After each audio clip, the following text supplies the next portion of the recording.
On est le 14 mars 2022 à Donetsk, en plein centre-ville,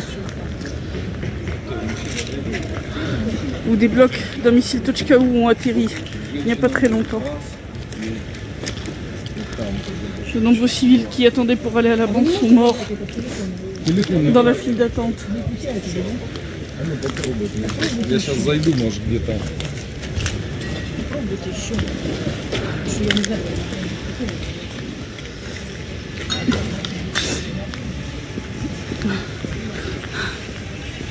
On est en plein centre-ville, dans la rue Universitetskaya.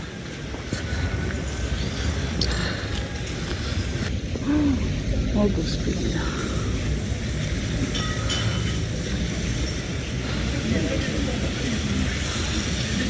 Les gens étaient dans le bus.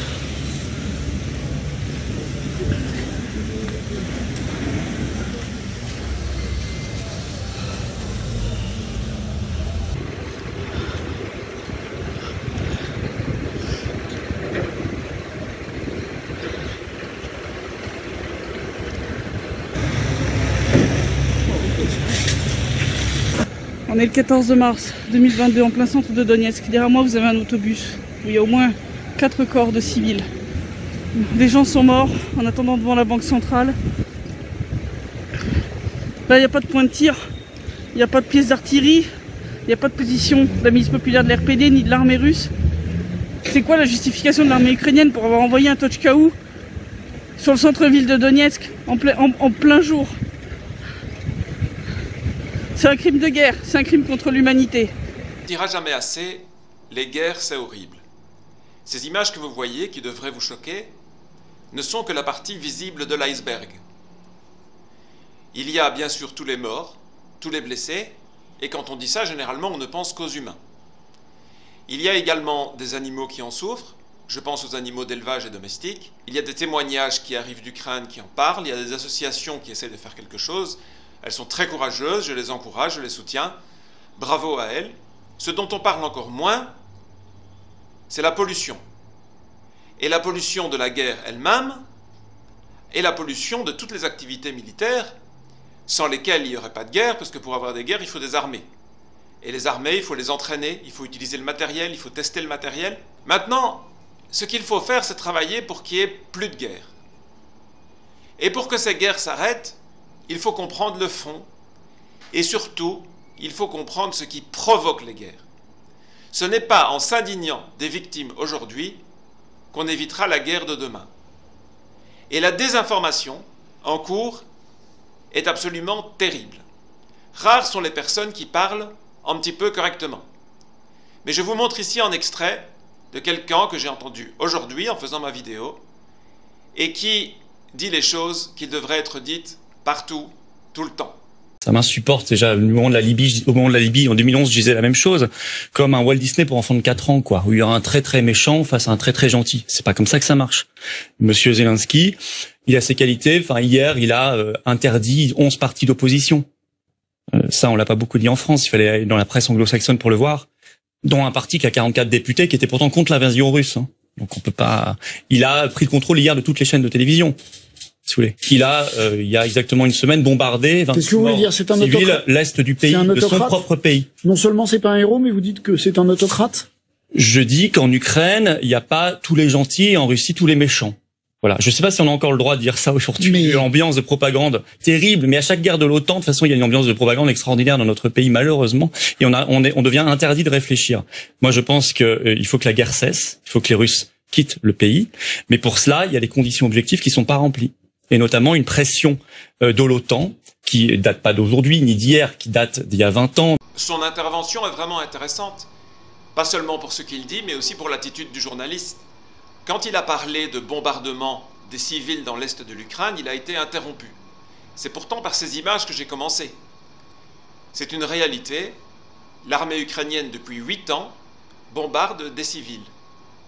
Moi, je le sais, puisque je suis ça au quotidien quasiment depuis 8 ans, mais beaucoup de gens ne le savent pas. Et le dire est devenu très compliqué, comme le dit Philippot. Est-ce qu'on a encore le droit de réfléchir? Est-ce qu'on a encore le droit de nuancer?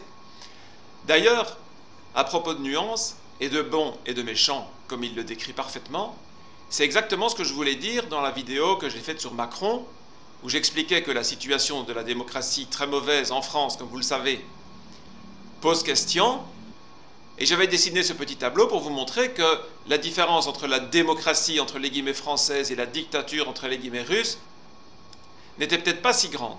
Et que dans tous les cas, l'Ukraine était bien plus bas sur l'échelle de la démocratie. Et les informations que nous transmet Philippot sont exactes, et elles font encore descendre l'Ukraine sur cette échelle. Mais ça n'a pas commencé hier. Poroshenko, puis Zelensky, ont fait interdire des chaînes de télévision d'opposition nationales, donc ce n'est pas comparable avec la fermeture d'RT France en Europe, même si elle est inadmissible. C'est bien pire, ce sont des chaînes nationales, juste parce qu'elles sont d'opposition, fermées. Interdire des partis d'opposition, etc., c'est pas du tout nouveau. Donc on prétend défendre l'Ukraine sous prétexte qu'elle est démocratique, mais elle ne l'est pas. Le problème est effectivement la propagande. Pour pouvoir faire la guerre, il faut avoir l'opinion publique avec soi, et donc on désinforme. Et c'est pour ça que je vous dis que la désinformation permet la guerre. Et donc si vous refusez de vous soumettre à la propagande, vous pouvez empêcher les guerres. Et ça, c'est vraiment d'une importance capitale. Je souligne aussi l'exactitude des propos de Philippot. Il a eu des interventions sur toute la crise sanitaire qui étaient les meilleures parmi tous les politiciens français, et c'est un grand regret qu'il ne puisse pas être candidat à l'élection présidentielle. Il soutient Nicolas Dupont-Aignan. Je ferai une vidéo bientôt sur ce candidat, mais n'oubliez pas qu'au premier tour, c'est beaucoup plus important de voter pour ses convictions plutôt que le soi-disant vote utile, qui en fait est largement manipulé par les sondages. J'en avais parlé sur ma vidéo sur Valérie Pécresse, mais je ne pourrais jamais exprimer mieux ce problème que sur la chaîne Trouble Fait, que je vous invite à aller voir.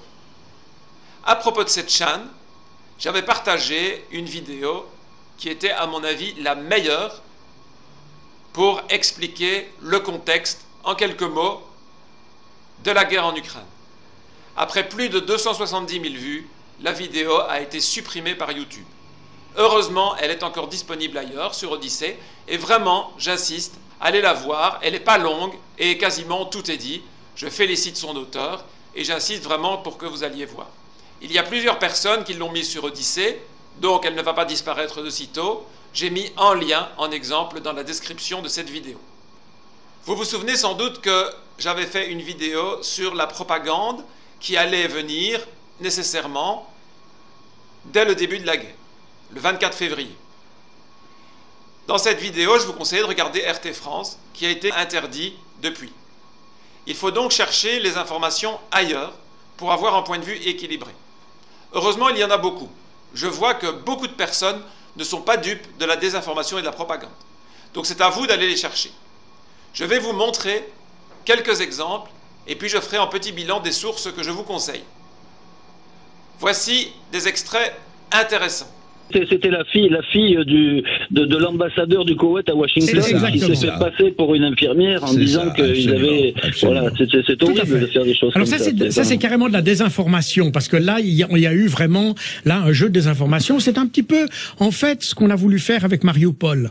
Parce que le truc de la maternité de Kuwait City que vous évoquez, c'est ce qui a décidé finalement le Conseil de sécurité des Nations Unies à intervenir. Et vous dites, attendez, ça c'est très important, vous dites dans votre livre, Jacques Beau, qu'il y a une firme de relations publiques qui a été payée 10 millions de dollars pour organiser la chose. Hill & Knowlton.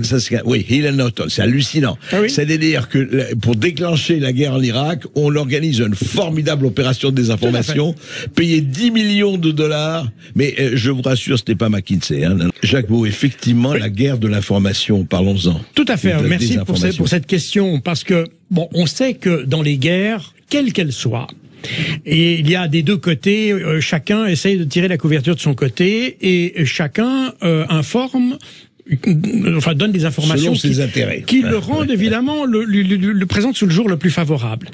Le problème qu'on a aujourd'hui, c'est qu'on a tendance à ignorer ce que disent ceux qui placeraient les Ukrainiens d'un jour défavorable. Je dis même pas qu'ils placeraient les Russes sous un jour favorable, je dis qu'ils placeraient les Ukrainiens sous un jour défavorable.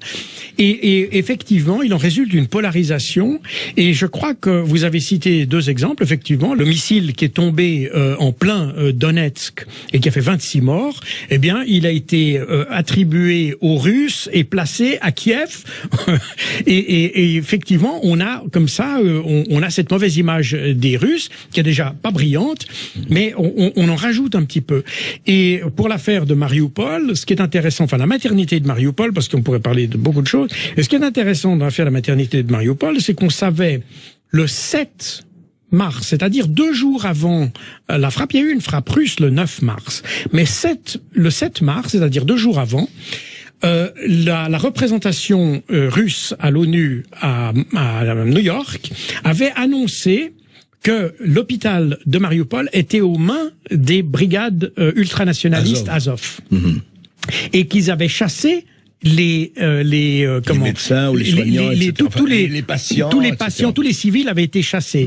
Et ça a été confirmé par un média indépendant russe, le média Lenta, le lendemain, qui a effectivement relaté les témoignages des civils qui avaient été chassés à la pointe du fusil de l'hôpital. Ils avaient vraiment viré tout le monde, et l'hôpital ayant une position dominante, offrant une vision très dégagée sur le reste de la ville, c'était un endroit idéal pour y placer des armes anti-chars et des postes d'observation. Raison pour laquelle la brigade Azov, ce régiment l'avait pris,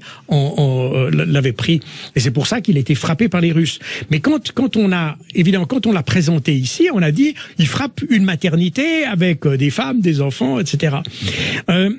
Donc il y a manifestement, on essaye c'est ce qu'on appelle de la propagande quelque part. C'est-à-dire on prend les éléments qui nous intéressent pour les injecter dans les médias et on efface les autres.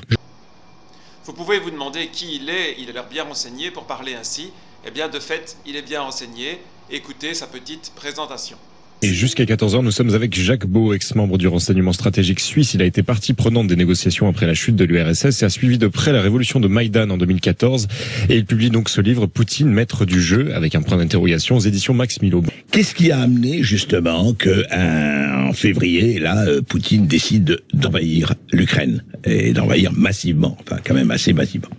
Concrètement, l'invasion, elle a été déclenchée après que les populations du Donbass aient été prises sous un feu d'artillerie intense des forces ukrainiennes depuis le 16 février de cette année.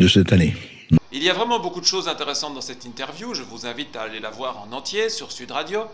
Mais je voudrais vous faire remarquer que Poutine a donc réagi à une attaque ukrainienne sur les civils du Donbass. C'est pas toujours celui qui déclenche la guerre qui en est responsable. On sait très bien que la Seconde Guerre mondiale a été déclenchée par Hitler, et pourtant, tous les historiens savent que la France a déclaré la guerre à l'Allemagne. Mais la France n'est pas responsable de la Deuxième Guerre mondiale. Poutine a déclaré la guerre à l'Ukraine, mais est-ce que c'est vraiment lui qui est responsable? Vous avez maintenant l'avis de cet ancien du renseignement suisse, et qu'en dit son collègue en ancien des renseignements français? On l'a vu venir parce que ça fait depuis 2014 que nous refusons d'intervenir en Ukraine auprès des dirigeants pour qu'ils appliquent les accords de Minsk. Parce que c'est ça la réalité. On a signé les Français, les Français, les Allemands, les Russes et les Ukrainiens avaient signé les accords de Minsk en 2014. Bon, les Ukrainiens ne les ont pas respectés pendant toute la période. Et chaque fois, les Russes nous disaient « Faites respecter les accords de Minsk », on l'a pas fait. Donc à la fin, ils sont exaspérés, ils disent « Bah nous, on va les faire respecter, vous allez voir comment ». Bon, bien sûr, c'est inacceptable et il n'est pas acceptable que quelqu'un puisse faire la guerre comme ça, mais d'un autre côté, on est co-responsable. Parce qu'on n'a pas réussi à imposer, d'appliquer les accords de Minsk qu'on se retrouve aujourd'hui là-dedans. Justement, il y a des gens comme Hubert Védrine ou De Villepin qui accusent les Américains d'être responsables directement de la montée des tensions. Mais c'est ce que je dis. Bah toi, qui étais en poste au début des années 2000, est-ce que c'est vrai que est-ce que c'est vrai que les Américains il y a une chose qui est certaine, c'est Védrine l'a rappelé, Roland Dumas qui était un des négociateurs. Alors lui, c'est encore mieux, il était dans les négociateurs à l'époque. Ils ont tous rappelé que effectivement, en 91, quand on a parlé de la réunification de l'Allemagne, et il a été d'accord, tout le monde était d'accord pour dire l'Allemagne réunifiée devait être dans l'OTAN, mais tout le monde était bien d'accord pour dire que ça n'irait pas plus loin. Et or, Or, dès que ça a été fini, dès 98, on a vu les pays baltes, on a vu la Pologne rentrer dans l'OTAN, et puis au fur et à mesure, les Américains qui ont effectivement poussé à ce que tous ces pays soient dans l'OTAN. Donc en contradiction totale avec ce qui avait été dit. La grosse question complotiste qui tâche. La révolution de Maiden, c'est un coup des services américains? Ah ben moi j'ai retenu une chose. Victoria Nuland, qui est actuellement la secrétaire d'État adjointe au département d'État américain, donc il n'y a pas de problème. Elle a déclaré: on a réussi à mettre le pied en Ukraine avec 5 milliards de dollars, ça nous a coûté 5 milliards de dollars, on va pas en repartir. Ça veut dire quoi, ça? Ouais. Madame Nuland, c'est la même d'ailleurs qui a dit des Européens, on lui a dit mais les Européens sont pas contents. Elle a répondu, c'est texto, fuck the EU, allez vous faire foutre. Donc c'est clair. En 2013, il y a John McCain qui rencontre un représentant de Svoboda à Maïdan. Le 8 mars, le média pro-ukrainien Nexta publie des photos d'instructeurs de l'OTAN en train d'entraîner le bataillon d'Azov. Oui. Au lance-grenades, connu pour arborer des symboles nazis. Pourquoi pourquoi les Américains, ils entretiennent ces liens avec ces groupes controversés? Parce que je sais que dans le chat, ça a été sur les 2 dernières émissions, le sujet que vous avez regretté qu'on n'aborde pas, c'était justement ça. Pourquoi les Américains, ils entretiennent des liens avec ces groupes-là? Non, parce que ces groupes-là sont des groupes qui d'abord sont pas des militaires, sont des milices, et sont des milices qui, compte tenu de leurs idéaux, évidemment, on était tranquille que ces gens-là allaient se battre contre les gens du Donbass. Ils étaient la représentation parfaite du côté ouest, et ils allaient bien sûr, ils ne supportaient pas les Russes, parce que le problème, vous savez qu'au moment de Maïdan, après Maïdan, avant les accords de Minsk, comment ça s'est passé? Il y a eu le gouvernement ukrainien, pro-occidental, qui a dit on interdit la langue russe en Ukraine. Vous avez 40% au moins, si c'est pas plus, qui sont russophones. Donc vous interdisez la pratique d'une langue qui est qu'une grande partie de la population utilise, sous prétexte que vous n'aimez pas les Russes. Enfin, c'est pas sérieux. C'est pas sérieux, c'est pas possible. Ça commençait déjà très mal. Après, on prend le bataillon Azov et les autres et on leur dit allez, tu vas aller sur le Donbass et tu vas taper sur la tête des séparatistes pro-russes. Et encore, et on continue, et à l'époque, vous pouvez vérifier, on coupe le canal qui amène l'eau à la Crimée. Donc on crée des pénuries d'eau sur toute la Crimée avant que Poutine la récupère. Bon. Donc, si vous voulez, il y a eu une politique anti-russe, anti-russophone, anti-population russe de l'Ukraine, qui a été terrible. C'est ça qu'on se rend pas compte, nous. Alors, de ce fait-là, il faut pas s'étonner si les autres, ils ont réagi. C'est la réelle politique. Alors après, bien sûr. Alors après, le Poutine, évidemment, il allait en tirer parti. Il est pas idiot. Ça bouge de son côté. C'est des gens qui sont de son bord. Il va pas dire le contraire. C'est clair. Mais vous savez, on oublie le bataillon Azov. On dit, heureusement, il y a une journaliste française qui a fait un reportage sur le bataillon Azov. Lorbenel. Oui, voilà. On va peut-être recevoir d'ailleurs. Oui, spectaculaire. Et elle est pas suspecte d'être pro-russe, parce que c'est le moins qu'on puisse dire, c'est qu'elle est pas pro-russe. Bon, mais ce qui m'a frappé, moi, c'est que les gens en France, ils ont complètement oublié. On l'a pas dit, mais on dit mais les nazis, il n'y a pas eu de nazis en Ukraine. D'abord, faut pas oublier que quand les nazis, quand Hitler a envahi l'Ukraine pour aller envahir la Russie, Stepan Bandera, qui était un des chefs nationalistes ukrainiens, a dit ça y est, on va être enfin libéré des Russes en étant avec les nazis. Et derrière, il y a plein de gens qui l'ont été. La division d'Asraï, je sais pas si vous savez, c'est une vieille histoire, mais là d'Asraï qui est revenu de Pamiers pour contrer le débarquement en Normandie, celle qui a fait Oradour-sur-Glane, où ça on a fait flamber les gens dans l'église d'un village. Bon, c'était que des Ukrainiens, avec quelques Alsaciens qui avaient été engagés, malheureusement les pauvres gens, mais c'était à 95% des Ukrainiens. Eh oui, quand même. La division d'Asraïch, qui a fait Oradour-sur-Glane. Alors quand on vous dit aujourd'hui, ah non, il n'y a pas de nazis en Ukraine, je dis, qui se foutons? Cette interview est très longue, mais elle est passionnante, on y apprend plein de choses. Donc je vous conseille d'aller la voir aussi. Elle est sur la chaîne de Je suis pas content, qui est une chaîne humoristique à la base, mais il a lancé des interviews, des longues interviews, où des experts peuvent s'exprimer. C'est une très bonne chaîne. et les parties comiques, je les trouve amusantes également. Il y a plusieurs chaînes dans le genre, comiques et politiques en même temps. Par exemple, celle de Juste Milieu dont je vous ai déjà parlé. L'idée de faire des longues interviews avec un expert, avec une personne passionnée, je ne sais pas qui l'a vraiment créé, mais je sais que sur YouTube, la mode a été lancée par Think of You. J'ai parfois pris des extraits, je ne regarde pas tout ce qui passe, mais c'est aussi une chaîne intéressante. Voilà une autre manière de bien vous informer. Il y a encore beaucoup de chaînes. Je vous ai parlé de Trouble Fait. Malheureusement, la vidéo a été censurée ou en tout cas limitée sur l'Ukraine, mais il y a plein d'autres vidéos intéressantes. Et sur la guerre en Syrie, par exemple, je pense que Trouble Fait est celui qui avait fait le meilleur travail. Dans les vidéos précédentes concernant l'Ukraine, je vous ai montré des extraits issus de la chaîne Investigation, que je vous recommande aussi. Et là, en faisant ma vidéo, je viens de découvrir 4 exemples de désinformation par Vincent Lapierre sur le Média pour tous. Je vous mets un petit extrait parce que je trouve que c'est très bien expliqué et très bien fait. Exemple numéro 2. Le tank qui écrase une voiture. Le lendemain de l'invasion de l'Ukraine par l'armée russe, le 25 février, une vidéo amateur s'est mise à circuler massivement. On y voit un char russe écrasant sans raison apparente une voiture circulant dans la banlieue de Kiev. C'est, il faut bien le dire, le comble de la cruauté. C'est à juste titre extrêmement choquant.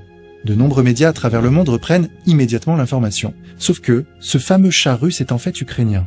C'est selon les experts un 9K35 Strela 10, un ancien modèle de char soviétique utilisé par l'armée ukrainienne.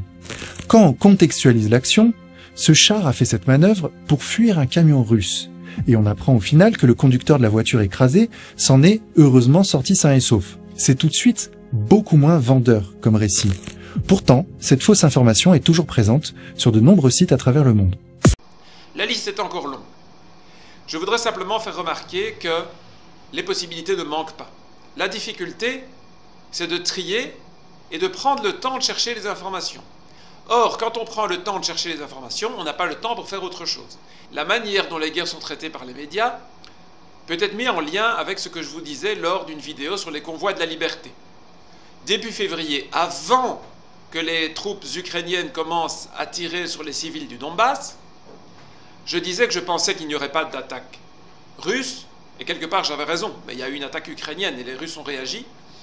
Mais surtout, j'ai dit qu'il pourrait y avoir une guerre, je parlais au conditionnel, et qu'elle pourrait servir à détourner l'attention et ou à mettre en place des passes sanitaires et d'autres étapes vers le crédit social. Je vous ai expliqué ça en détail. Eh bien, il se fait que, voilà, une des hypothèses que j'avais émises a eu lieu, la guerre en Ukraine. Elle a clairement servi de diversion. On n'a jamais eu autant de publications sur les effets secondaires. Vous savez de quels effets secondaires je parle, notamment en Angleterre et aux États-Unis. Mais personne n'en parle puisque tout le monde est concentré sur l'Ukraine. De plus, coïncidence ou pas, je vous laisse réfléchir, l'Ukraine est le premier pays à avoir lancé un système de crédit social. Alors, les décodeurs, les soi-disant fact-checkers qui veulent nous montrer que la presse alternative donne des fake news, se contredit totalement. Puisque, d'une part, ils titrent que l'information est fausse sur les décodeurs du monde, mais qu'en fait, ils reconnaissent qu'une prime de 35 €, c'est tout petit, hein, mais c'était que le début, n'est accordée que aux personnes qui ont reçu ou qui sont à jour des injections. Donc vous voyez, on a encore franchi une étape dans la direction qui m'effraie et contre laquelle je vous mets en garde depuis environ 2 ans. L'actualité, une fois de plus, me donne raison. Mes conseils, c'est si vous êtes vraiment intéressé par l'Ukraine, cherchez les informations là où il faut et j'essaye de vous y aider en vous donnant des liens, des sites internet, des chaînes vidéo à aller voir et en faisant des vidéos comme celle-ci moi-même. Mais s'il vous plaît, ne consacrez pas 100% de votre temps à ça. Si ça vous intéresse moins, comme dirait l'autre, éteignez votre télévision. Mais ne laissez pas tomber les autres sujets aussi importants, voire plus, en ce qui nous concerne et l'avenir à plus long terme. On parle déjà d'une 4e dose. On parle d'une obligation d'injection pour le mois de mai, sachant qu'il y a des millions de doses qui ont été commandées par la France pour le mois de mai. Donc, ce sont des choses très importantes qu'il ne faut absolument pas perdre de vue. D'ici là, il y a des élections, vous le savez, et j'ai fait plusieurs vidéos sur les candidats, la dernière en date étant celle de Macron, où j'explique notamment sa responsabilité concernant le conflit en Ukraine. D'autres vidéos sur les autres candidats, en particulier Zemmour, Le Pen, Dupont-Aignan, vont arriver rapidement. Je vous invite donc à vous abonner à ma chaîne pour ne pas les rater. Il y aura une suite à cette vidéo, j'avais préparé également des séquences pour mettre les choses à leur place concernant les missiles hypersoniques qui ont été utilisés en Ukraine. Seulement cette vidéo est déjà trop longue, comme d'habitude, et donc je laisse ça pour une suivante. Notez que pour tout l'aspect militaire, je ne suis pas spécialiste, je ne compte pas m'y intéresser dans les détails. Par contre, vous pouvez suivre en détail l'évolution de la situation sur la chaîne de Stratpol, présentée par Xavier Moreau. Je vous la recommande chaleureusement. Si le sujet vous passionne, il publie assez peu, c'est condensé, c'est résumé, ça va vite et ça éclaire vraiment les choses de façon très intéressante. J'ai également d'autres sujets qui sont en attente pour faire une deuxième ou une dernière partie. Pour ne pas rater tout ça, je vous invite à vous abonner à ma chaîne. Si vous voulez me soutenir, il y a un compte sur Tipeee, le lien est dans la description. Je vous remercie pour votre aide, pour votre fidélité. N'hésitez pas à partager autour de vous. C'est grâce à vous que ma chaîne augmente de façon assez spectaculaire depuis quelques mois. Encore merci.